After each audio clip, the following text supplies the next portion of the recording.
Crypto project Solana is opening a store in NYC. I think it's already open, by the way. Just what we needed.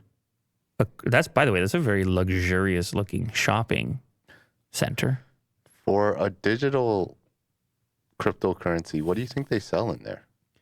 Well, since I've read the article, I can tell you. Okay. They have displays for some of their apes. I didn't even know Solana had apes of their own, but they do. I should have known that. Oh. Will. Degenerate Ape Academy. The collection is on the walls. Obviously, those are just pictures, but they're representative of actual NFTs, believe it or not. So you can take it off the shelf and check it out? I don't think you take it off the shelf and check it out. I think you can it's just a way of like advertising the fact that you can have these NFTs. There's also kind of like a crypto onboarding ATM in there. So you can get into the Solana realm if you choose to. There's merch, different t-shirts and things like that. Do you want those? Yeah, sure.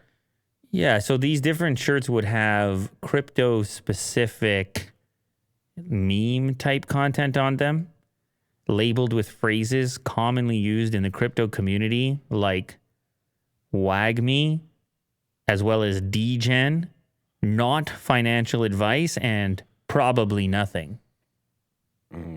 You like this crypto culture, Will? Well, the financial advice one, I think that's a good one. That's the one you go to.